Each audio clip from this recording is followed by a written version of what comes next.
Hello and welcome to the latest Insider interview. Our guest today is Talib Sheikh, a multi-asset portfolio manager at Fidelity International. Talib, thank you very much for coming in. It's great to be here. So a multi-asset fund manager, what exactly does that job entail? I think it's a little bit different to single asset class fund managers. I kind of describe my job as a little bit like being a chef. What we do is we look at the range of asset classes that we have on our platform and think about how we might want to blend them together. But most importantly, we need to think about what's the end investment problem that we're trying to solve. My job really is to focus on generating a repeatable level of income, blending those asset classes together to make sure that they work together to achieve that objective. Income is one of the areas you specialize in. So where are you finding the best income opportunities today? I think it's a difficult time to be an income investor because we all know that interest rates really, compared to the era that we saw post the great financial crisis, have moved much higher. And so the cash available on deposit at the bank, the cash available in government bonds at these levels looks really quite attractive. But I do think we need to take a step back and think about, well, why are interest rates higher today than they were 10 years ago? And the reality is that inflation has fallen, but it's still much higher than it has been historically. We do think we're in a new regime where interest rates are higher, inflation is likely to be higher, and having a more diversified multi-asset income process actually can add real value to the clients. Maybe not for today, but certainly over the coming months and years. So cash is the big competition for you then. You can get about 5% at the moment in money market funds.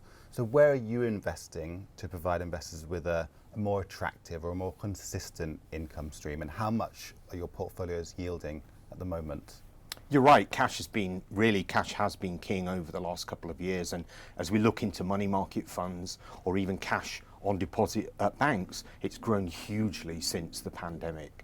Certainly when we look across a more diversified universe, we're finding interesting opportunities. And when I look at the UK funds that I look after, we're currently distributing around 6%. So ahead of cash, but clearly we are taking more risk than cash.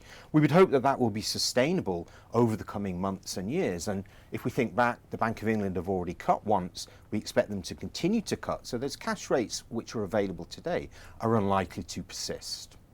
And that 6%, where is the growth in that income? Where are the drivers there for you? Are you looking at stocks, bonds, alternatives? We really think about each asset in our portfolio as having a slightly different role. We have what we call core yield. So these are typically fixed income orientated investments, which are there to grind away to give the bulk of that yield. We also want to have what we call growing yield. And again, these are typically associated with equity type investments. So we're not looking for the highest dividend yielding stocks globally. What we are looking for dividends which can grow through time and give the potential for some capital growth. And finally, we want to have what we call alternative yield. We want to look at things which might be quite hard for the end investor to go and get themselves, that actually give us something different, something diversified. And my job is really to think about how we blend those together so we can give a repeatable level of income within that medium risk framework. So let's dig into the portfolio then. In the equity space, what do you look for in terms of an income share? So I don't pick the actual equity shares which go into the portfolio. The beauty of being at Fidelity International is we have a wide range of analysts and also fund managers that we can partner with. So we go and partner with our equity orientated fund managers and really speak to them about where are they finding the most attractive dividend yields. I think it's really interesting. There's been a lot said about technology. There's been a lot said about the Magnificent Seven. And many of those dividend yielding stocks have relatively underperformed the market. We do actually think that that's about to change. The amount of dividends which equity markets are paying at the moment is at an all-time high, even as those stocks have lagged the broad index. And we think that's a pretty good setup for equity income at this moment. Inside equities, where are you finding the best income opportunities today? So one of the areas which we are quite overweight are financials.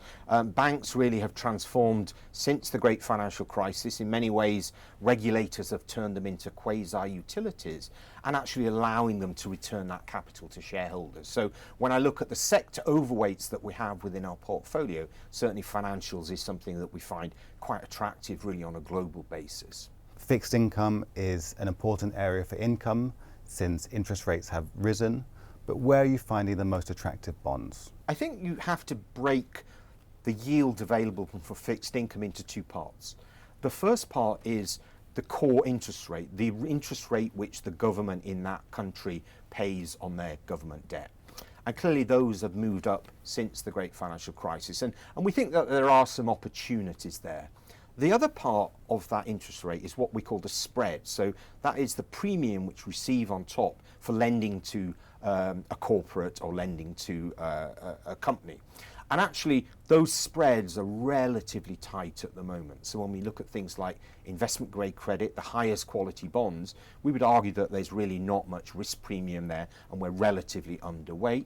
When we look in more risky bonds, high yield bonds or gilt bonds, we do find that there's some more interesting opportunities, but we would argue that they're expensive and unlikely to give capital returns from here. The places that we find more interesting are some of the government bond markets. And what about alternative income sources? So stocks and bonds are the key building blocks of a multi-asset portfolio, but there are other opportunities out there as well, aren't there? Absolutely, and certainly the portfolio has had some exposure to some of the UK listed investment trusts, particularly those associated with green power generation, which I think offer high levels of cash flow and yields which are linked to inflation through time. They've clearly had a bit of a rough ride this year, but we think that the worst is behind us. But we also look at things like structured credit. So these are private credit markets where we're partnering with our fixed income department, again, to give investment grade yield with very little interest rate sensitivity, which we think is very attractive and very safe. And what's the split at the moment in your portfolio between stocks, bonds and alternatives? And is that a normal environment at the moment for you? Yeah, it depends on the portfolio, but typically around 50% of the portfolio are in fixed income, those core yield type investments. Again, 30 to 40% associated with equity orientated investments, those growing investments, and then the remainder really in alternatives. We tend to be more opportunistic in alternatives. There are some interesting opportunities, private structured credit that I just talked about, but really at the moment those we're waiting really for more opportunistic moments. One of the highest yielding bond areas tends to be emerging market debt. Is that an area you'd like at the moment? We have some selective exposure, but it really is on a country specific basis. And really we like the interest rate exposure rather than the currency exposure. And that's really because we think that the dollar remains relatively strong. When we look across the globe, we still see a kind of US exceptionalism in terms of growth. And we think that that probably means the dollar remains quite strong. And that tends to be a headwind for those type of investments. But you're right, the real yields, the interest rates which are available are attractive.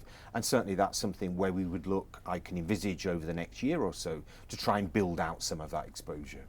Talib, thanks very much for coming into the studio. Great, thank you.